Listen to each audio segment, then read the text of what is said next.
Hi guys! Oh my God, I don't feel well. So if I come across as a bit slurry or start spluttering in the middle of this, then biggest apologies. I hope you all had a lovely Christmas and we're about to head into the new year.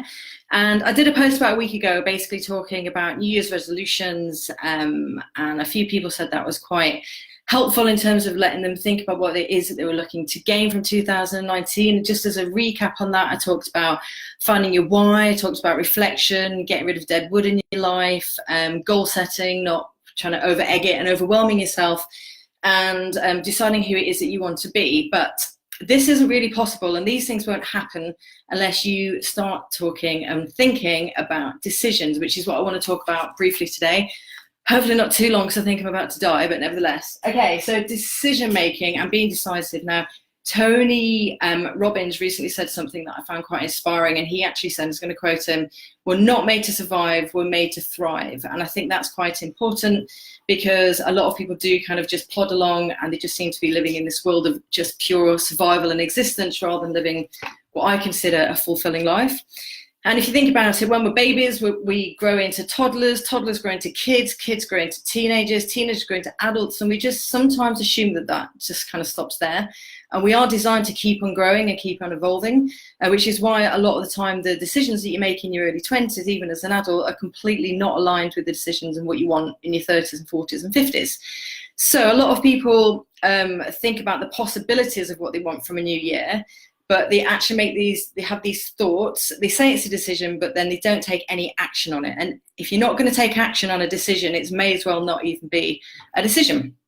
So yeah, let me think. So my trail of thought is going already because I'm not feeling great. Okay, so why is it that when we want to make something happen and we don't, what is it that stops us? So the main thing that stops us, understandably, is fear. Fear of rejection, fear of failure, fear of what other people will think, maybe fear of the shitstorm you've got to go through until you come out the other end. It could be maybe you want to come out of a relationship and you know you've got to go through that grieving process before you can come out of it the other end, which is sometimes enough to put people off. Sometimes it's a combination of multiple sides of fear. So maybe you're working in a job and you want to change career.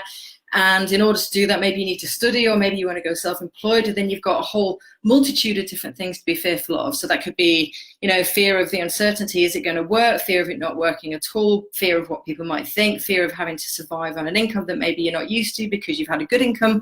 And that when it can become overwhelming. And if you do find yourself getting paralyzed with it being overwhelming, then just ask yourself this question: what will my life look like in 5 years' time if I do this thing? Or what will my life look like in 5 years' time if I don't do that thing? And if you want it enough, generally the feeling of staying as you are, if it's something you're not happy in, will be enough to motivate you and push you through that fear barrier. I think the other thing to remember is that actually it is near impossible not to fail on something. A lot of people try to avoid failure, but yeah, if you have a fear of failure, then let's just accept that it's inevitable. Whatever you're going to do, you're going to fail at something. The only way you can avoid complete failure is, well, not complete failure, the only way you can completely avoid failure is if you just live the most cautious life in the world, and then by default you failed anyway because you just haven't progressed and you haven't done anything. So just remember that everybody has this fear area, and yeah, the way to go through it is just to push through it. But just imagine the future if you don't do this thing, and that could be quite painful if it's something you really want. So things that may happen if you do take a lunge and you do make a decision and you do take action. So first of all, it may not go the way you want it to, and that's okay. So just remember that if you're trying to do something and it doesn't go the way you want it to do, then just tweak it, just change it. It's okay. It doesn't have to be perfect straight away. And it might not feel the way you expect it to. Often the way something feels, you don't actually have an idea until you actually do it. Feeling comes from doing rather than thinking. So just be quite accepting of that as well. And sometimes you don't even need to know how you're going to do it. Sometimes you just need to know what you want to do and why you want to do it.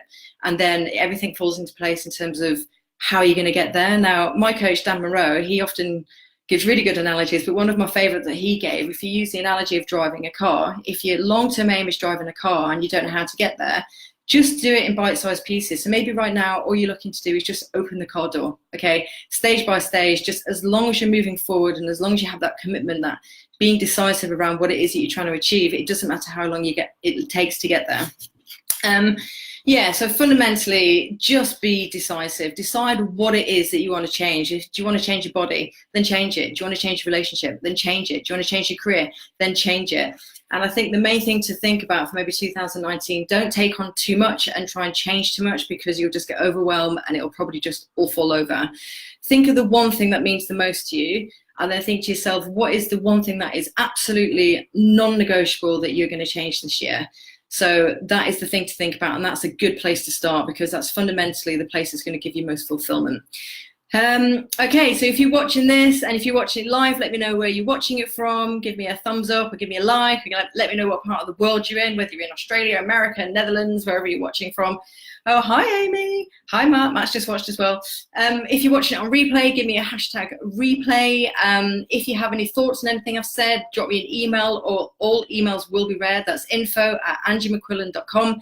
If you want to join my Facebook group, Be Confident, Be Real, Be Awesome, then just look that up on Facebook and you'll find it there as well. Always love to get people's feedback. But in the meantime, have a fantastic new year. And yeah, I'll speak to you all soon. See ya.